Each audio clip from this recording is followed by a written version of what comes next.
Et bonjour, si vous venez de nous rejoindre sur TV Vendée dans la matinale, nous sommes le 2 septembre, il est 8h et quasiment 1 minute. Rebonjour si vous êtes déjà présent avec nous il y a quelques instants en ce jour de rentrée scolaire. On passe tout de suite au titre du jour.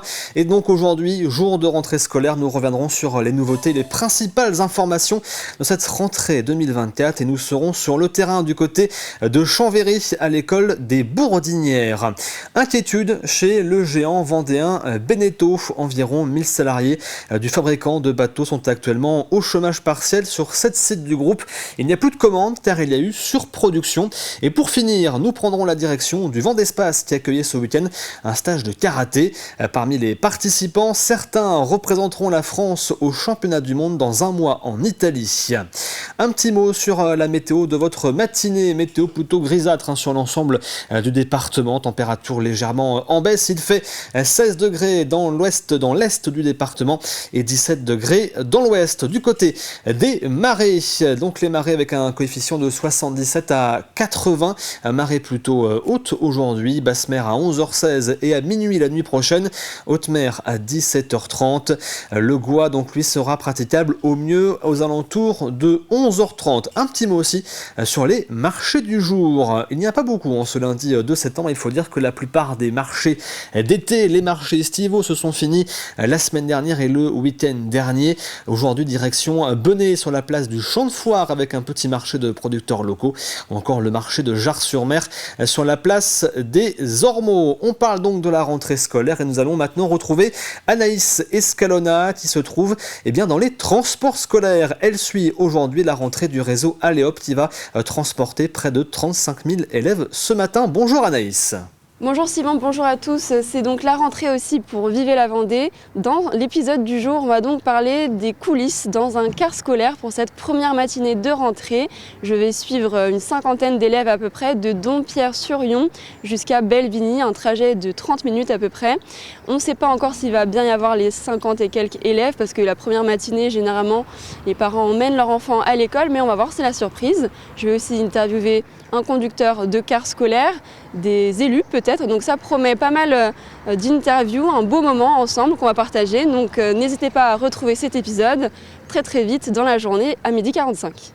Merci Anaïs, et effectivement on retrouvera les coulisses complètes donc des transports scolaires vendéens ce matin dans Vivez la Vendée. En parlant de transport, un petit mot sur votre circulation du matin, pas forcément de bouchons à vous signaler mais néanmoins des travaux sur la 4 voies entre les Sables d'Olonne et La Roche-sur-Yon dans le sens les Sables-La Roche. Il y a plus qu'une seule voie de circulation et prudence, il y avait un petit peu de brouillard aussi ce matin par endroits, soyez vigilants. Une information aussi importante à vous transmettre au sujet des cours d'eau vendéens. Leur situation semble de plus en plus critique et afin d'y pallier, la préfecture a rehaussé les niveaux d'alerte dans certains secteurs du département. Dans les zones jaunes, il est interdit d'arroser entre 8h et 20h par aspersion et de remplir ou vidanger les plans d'eau. Dans les zones oranges, interdiction d'arroser par irrigation localisée entre 8h et 20h et interdiction totale d'arrosage par aspersion. Dans les zones rouges, c'est une interdiction totale d'arroser quelle que soit la méthode. Petit rappel, quand on parle d'arrosage par aspersion, c'est lorsque l'on reproduit le mouvement de la pluie en mettant les jets d'eau vers le haut pour faire un peu la version courte. Allez, on passe maintenant au flash.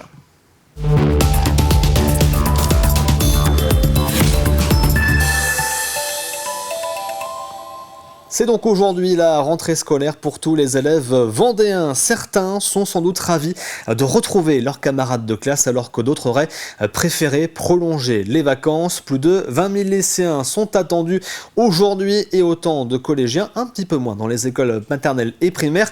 On retrouve Tim Bastard donc en direct depuis la commune de Chambéry-Lavéry pour être très précis à l'école des Bourdinières. Tim, je crois que vous êtes avec un jeune professeur, si je ne m'abuse, qui démarre, qui fait sa première rentrée scolaire. Exactement, Simon, je suis en compagnie de Lorenzo Servotte qui aujourd'hui fait sa première rentrée scolaire sur du long terme, on va dire. Et justement, Lorenzo, c'est ta première rentrée, et qu'est-ce que tu ressens ce matin ? Bien, ce matin, je ressens un petit peu d'excitation quand même, parce que c'est de la préparation. Donc, je suis ravi d'accueillir les élèves dans la classe aujourd'hui, mais quand même un peu de stress, d'appréhension, c'est normal, je pense. Voilà, tout se passe bien, j'espère que tout va bien se passer entre les élèves et entre moi et les élèves évidemment.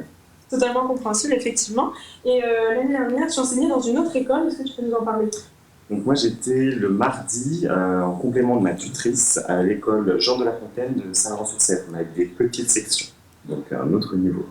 Voilà, donc cette année, c'est une grande première, tu vas être enseignant permanent dans l'école. Nous sommes dans une classe qui a fermé en juin 2023 pour réouvrir en septembre 2023.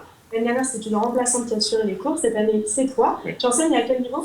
En C1, C2. Donc ils sont 19 cette année, pour l'instant. Là, et qu'est-ce qui est important de savoir en C1, C2? Eh bien, au cycle 2, il y a quand même une grande part de français, parce que c'est 10 heures de français par semaine. Donc on continue l'apprentissage de lecture, on développe l'affluence. Il y a aussi l'apprentissage du respect des autres, respect de soi, à travers l'enseignement moral et civique et l'EPS. Et puis quand même une bonne partie de mathématiques aussi. Et ça va commencer dès ce matin. Qu'est-ce que tu vas faire quand tu vas arriver dans la classe? Alors ce matin, ils vont se présenter déjà, je vais me présenter. On va faire quelques petits jeux ludiques afin de se connaître. Et puis après, oui, cet après-midi, on commencera à travailler, puisqu'à la rentrée des classes aussi, il faut commencer à travailler. Super, merci beaucoup. Belle rentrée. Merci. Merci beaucoup Kim et merci donc aux professeurs et à toute l'école des Bourdinières qui nous accueille ce matin. On parle maintenant d'économie avec cette inquiétude chez le fabricant vendéen de bateaux Beneteau. Environ 1000 salariés du groupe répartis sur 7 sites de production sont actuellement au chômage partiel faute de commandes. Cela est dû à une surproduction de bateaux après la pandémie de Covid et une saturation du marché. La direction tente de trouver des solutions. La cadence de production a été fortement diminuée. Du côté des syndicats, on s'inquiète d'un éventuel prolongement de la situation jusqu'en 2025. Fin 2023, les commandes ont bien ralenti. Donc on a eu du chômage partiel. La direction a mis en place du chômage partiel depuis début 2024, qui va durer jusqu'à fin 2024. Et la direction a refait une demande de chômage partiel et ça a été validé par l'inspection du travail. Quand on fait les tours d'atelier, les salariés ils nous en parlent beaucoup. Parce qu'ils sont inquiets, ils ont déjà connu des crises par le passé, qu'il y a eu des plans sociaux. Mais on leur dit qu'il faut espérer que ça reprenne en 2025. On avait des signes avant-coureurs en fait, à la fin de l'année 2023, de ralentissement des commandes et des commandes des clients finaux notamment, puisque nous on vend en concessionnaire, puis après les concessionnaires aux clients finaux, et nos concessionnaires commençaient à être trop stockés. Et on a mis notamment en place un accord de modulation du temps de travail, qui permet à nos salariés de moins travailler en 2024 et travailler plus dans les années suivantes, tout en étant payés à un niveau constant de rémunération. Et puis comme ça ne suffisait pas, on a aussi eu recours à du chômage partiel depuis le début de l'année 2024 et ça continue là en cette fin d'année 2024. On le fait de manière ciblée, le plus possible, axe par axe, modèle par modèle, selon les volumétries de commandes. La période de la rentrée est souvent synonyme de recrutement de nouveaux membres pour les associations vendéennes. Et afin de se faire connaître, elles participent à des forums où elles peuvent présenter et même faire tester leurs activités. Les clubs de sport y sont souvent présents afin d'attirer de nouveaux licenciés. Ce week-end, Fontenay-le-Comte, La Roche-sur-Yon ou encore Chaland organisaient leur forum. Alix Lanos s'est rendu en terre chalandaise où 104 associations s'étaient réunies. Il fait ses 2 cours d'essai, on vous prête le kimono pour les 2 cours d'essai. Et si ça va, on fait le dossier d'inscription. Trop bien. Voilà. Marley va pouvoir faire prochainement son premier cours d'essai de judo. Et trouver une activité pour leur fils, c'était l'objectif de ses parents en venant ici au Forum des associations. On a des thèmes prédisposés, on a des idées d'activités pour le petit, mais on ne connaît pas forcément les organismes en question, donc on vient découvrir ce qui peut être proposé pour le sport, la culture, des choses comme ça. Ouais. Si certains sont venus pour découvrir et peut-être se laisser tenter, d'autres avaient une idée bien précise de ce qu'ils voulaient. Avec 3 enfants à inscrire pour l'année, cette maman avait anticipé. Alors là, on a fait le roller déjà. On vient de faire la danse et maintenant il nous reste le judo pour Maëlle. Ça se remplit assez vite au niveau des clubs en général, donc on ne voulait pas louper la journée. Cette journée, c'est en effet la meilleure occasion pour les associations de faire leur promotion et de recruter de nouveaux adhérents.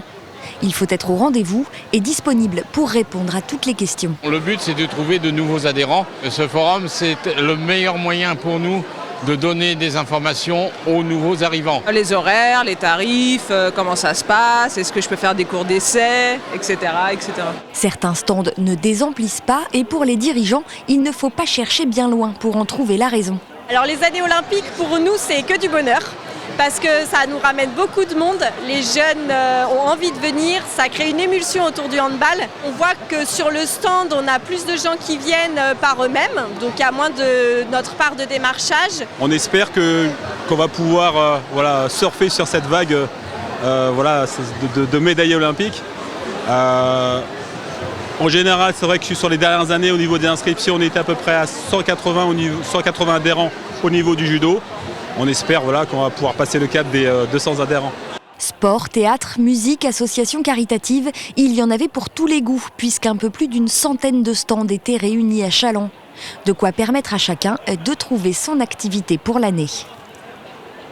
On prend la direction du Vendespace maintenant qui accueillait ce week-end un stage de karaté à l'initiative de plusieurs clubs vendéens. 90 jeunes karatékas y ont participé et parmi eux des membres de l'équipe de France qui se préparent pour les championnats du monde qui se dérouleront dans un mois en Italie, à Venise. On y retrouve d'ailleurs une jeune vendéenne qui est déjà vice-championne d'Europe. Reportage d'Alexandre Lenaour. Il y a d'un côté le combat. Donc, prise d'appui et je démarre sur l'extérieur. De l'autre, le kata. Depuis jeudi, près de 90 karatékas ont investi le dojo du Vendespace, un stage de 3 jours à l'initiative de 3 clubs du Grand Ouest, Le Mans, Poitiers et Luçon. Il faut échanger avec plein de partenaires, c'est ce qu'on voulait en fait, pas rester entre nous, mais plutôt aller échanger avec d'autres clubs pour avoir des gabarits, des visions différentes. Les entraîneurs, on n'est pas tous exactement d'accord, mais c'est ça qui fait la richesse de ce stage. On est 5 à pouvoir encadrer et pour les jeunes, ça crée vraiment une énergie différente et une information vraiment intéressante. Tactique, travail de mise en place et une montée en puissance progressive. Peaufiner sa palette technique avant un mini-tournoi samedi matin en présence d'arbitres pour clôturer le stage. Il y a tous les niveaux, ça commence à partir de minimes, donc 11-12 ans, ça va jusqu'aux seniors, il y en a qui viennent se faire juste plaisir pour se préparer leur saison correctement. Et puis il y a les 5 jeunes ici qui sont membres de l'équipe de France, qui eux cherchent à se préparer au mieux, ils viennent juste de revenir du Portugal d'un stage d'équipe de France pour être prêts dans un mois maintenant. Car début octobre, place au championnat du monde à Venise en Italie. Sacha Viel de l'école luçonnaise de karaté y sera.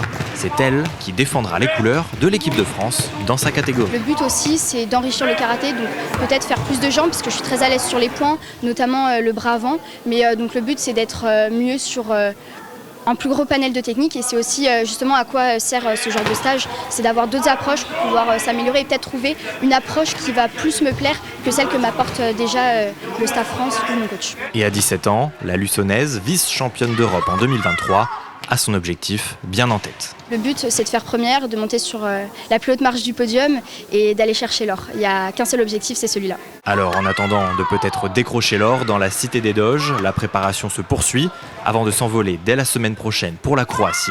Première grande répétition avant les championnats du monde. On se tourne maintenant vers votre météo de la matinée avec une alternance entre éclaircies sur une bonne partie du département, notamment dans les terres et également quelques averses de pluie. Sur le littoral, le ciel sera d'ailleurs plus chargé vers Challans et de la pluie est attendue sur l'Île-Dieu. Côté température, comptez 16 à 17 degrés à La Roche-sur-Yon, Fontenay, Le Comte et Montaigu ainsi que la Châtaigneraie, 17 à Beauvoir-sur-Mer, les Sables-d'Olonne et la Tranche-sur-Mer et 18 degrés à l'Île-Dieu. Et ce week-end, un record de précipitation a été battu au Perrier avec les orages, 32,8 mm en 24 heures. Il est également tombé 51 mm à Noirmoutier. Il y a eu quelques inondations par endroits. On passe maintenant à l'invité du jour.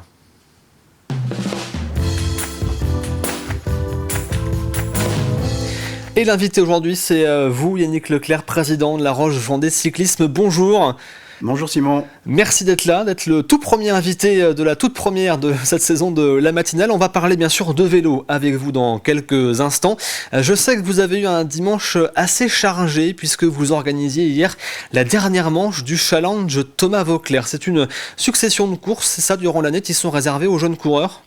Oui, le challenge Thomas Vauclair concerne les coureurs U15, U17, donc minime cadet. Des épreuves sur route, imaginées par Thomas Vauclair lui-même il y a 12 ans. Donc on vient de finir la 12e année. Et cette année, c'était 6 manches réparties sur l'agglomération lyonnaise, sur des communes de l'agglomération. Donc ça marche très bien. C'est un bel engouement qui, au fil des années, prend de l'ampleur. Donc on est très, très satisfait de cette organisation. Et vous le disiez, ça marche très bien. Je crois savoir qu'il y a des clubs d'ailleurs qui viennent de toute la France. Au départ, c'était surtout les clubs, je suis dans le micro en plus, de la région qui étaient présents. Mais maintenant, c'est toute la France qui se déplace pour participer au challenge Thomas Voeckler. Oui, quand on a commencé il y a 12 ans, forcément, c'était pas connu et c'était seulement les clubs de la région qui se déplaçaient. Mais au fil des années, ça a pris de l'ampleur et maintenant, on voit des coureurs de toute la France. C'est un coureur de Marmande qui gagne encore hier. Et on voit de l'Île-de-France, de la Bretagne, Val-de-Loire. Enfin, ça se déplace vraiment de loin. Et donc, ça veut dire qu'il y a un vrai engouement, une vraie dynamique autour de cette organisation. Alors il y a une information qui m'a marqué, c'est que c'est un petit peu comme sur le Tour de France. En fait, les leaders des différents classements ont tous un maillot et le leader du classement général a le maillot jaune, comme le leader sur le Tour de France. C'est ça. Comme c'est à l'image de Thomas Voeckler, on voulait faire un peu comme sur le Tour de France. Donc à chaque manche, il y a un classement général établi. Et donc il y a un maillot à pois pour le meilleur grimpeur, un maillot vert, un maillot blanc pour le meilleur jeune, et le maillot jaune qui décerne le leader du classement général. Et donc hier, pour la finale, on leur a décerné leurs maillots finaux sur cette manche de la chaise de Vicomte. Alors l'année a été chargée pour votre club, on va y revenir avec d'abord en juin dernier je crois un titre de championne de France pour l'une des membres de votre équipe féminine, c'est Sarah Popp qu'on va voir d'ailleurs à l'image qui a remporté ce titre. C'était une première parce que je crois que c'est la première fois qu'il y avait un titre de championne de France amateur qui était décerné. Oui, la particularité des féminines c'est que sur les championnats de France, jusqu'à présent, les amateurs courent en même temps sur la même course que les professionnels, mais il n'y avait pas de titre amateur. Cette année, il y a eu un titre amateur.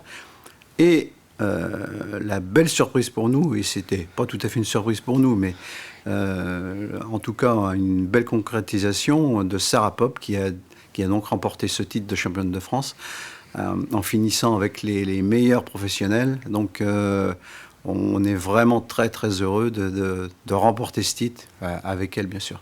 Surtout que c'est la première année que l'équipe féminine du club existe, elle évolue au niveau national, c'est une création en tout début de saison. Je suppose que quand on est président, qu'on se lance dans la création d'une nouvelle équipe, qui plus est en cyclisme féminin qui est en plein essor, gagner un titre comme celui-ci dès la première année, ce n'est pas rien.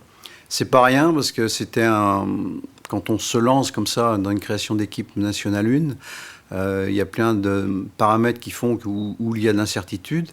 On avait très très bien commencé la saison en gagnant sur le circuit des plages vendéennes, sur le chrono par équipe. Donc on était très confiants, la saison était idéalement commencée. Et donc, pas finir, mais faire concrétiser par un titre de championne de France. Alors oui, c'est Sarah elle-même qui le dit, c'est la Chantilly sur la glace. Donc oui, on est très satisfait. Et puis c'est une création d'équipe qui ne sort pas de nulle part. Il y a déjà plusieurs années qu'on porte le cyclisme féminin dans la région. En commençant par les toutes jeunes, et on n'a pas créé une équipe qui sort de nulle part. Voilà, c'est vraiment la suite logique de ce qu'on avait entamé. Et donc, voilà quoi, le cyclisme féminin a aussi, lui aussi, un bel engouement. Donc, on va continuer dans cette voie-là.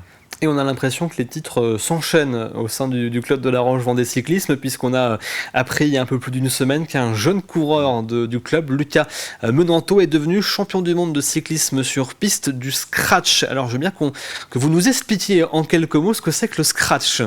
Alors le scratch, c'est une course comme une course sur route, c'est-à-dire qu'il y a un nombre de tours de piste établi à l'avance, et c'est le premier qui passe la ligne d'arrivée à l'issue de la course qui a gagné, tout simplement. Donc Lucas Menanto, lui, c'est un pur produit du RVC. Et il a commencé... Et parce qu'il a commencé tout jeune au sein du club, il a fait toutes les catégories. Ah oui, il a commencé à l'école de vélo, tout jeune, très jeune, et il a passé toutes les catégories, minime, cadet. Il a d'ailleurs remporté le challenge Thomas Voeckler il y a quelque temps. Et il est en U19 junior. Il a participé à ces championnats du monde piste en étant membre de l'équipe de France en Chine. Et donc, il remporte le titre de champion du monde du scratch, mais aussi vice-champion du monde de la poursuite par équipe et médaille de bronze sur l'élimination. Donc, vraiment un championnat du monde totalement réussi et c'est vraiment une fierté pour lui, mais aussi pour nous.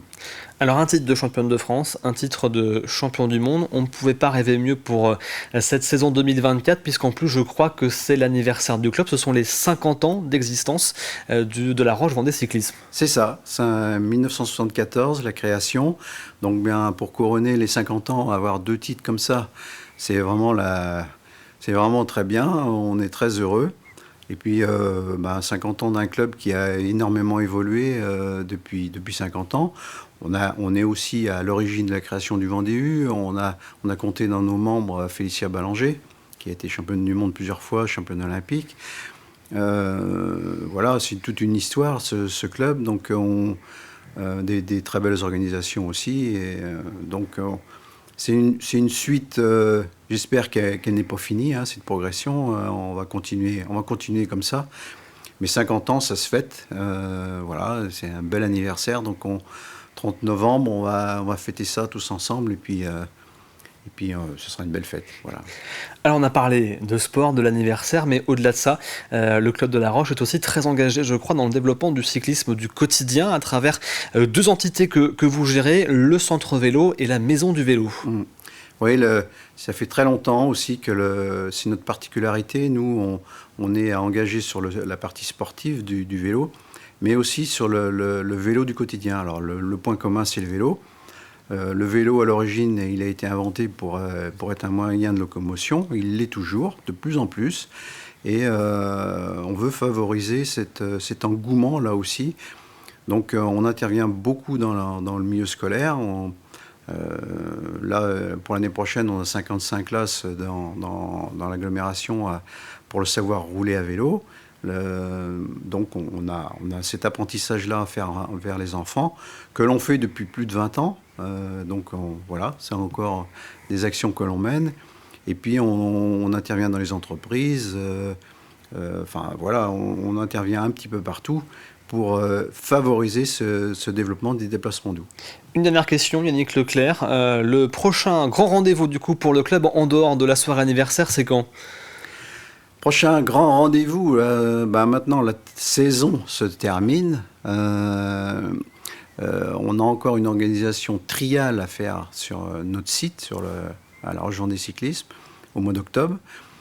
Notre assemblée générale et cette grande fête et pour terminer l'année. Voilà, donc c'est vraiment les grands rendez-vous de cette fin d'année pour terminer 2024. Merci beaucoup Yannick Leclerc d'avoir été présent ce matin. Je sais ça passe très très vite quand on est en plateau et d'avoir donc été le tout premier invité de cette saison de la matinale. On aura bien sûr l'occasion de reparler, je pense, du club de la Roche Vendée Cyclisme dans quelques temps. Merci à vous. On continue maintenant. Il est 8h24. Un petit rappel rapide des titres développés aujourd'hui. On parle bien sûr de la rentrée scolaire. On va retourner dans quelques instants du côté de Chambéry en direct pour faire le point avec Tim Bastard sur comment se passe cette rentrée du coup sur place à l'école des Bourdinières. On reviendra également sur ce chômage partiel au sein du groupe Beneteau avec près de 1000 salariés au chômage partiel actuellement. Et puis on reparlera également de ce stage de karaté qui a eu lieu ce week-end au Vendée Espace avec près de 90 karatékas. Et on passe maintenant au jeu de la semaine.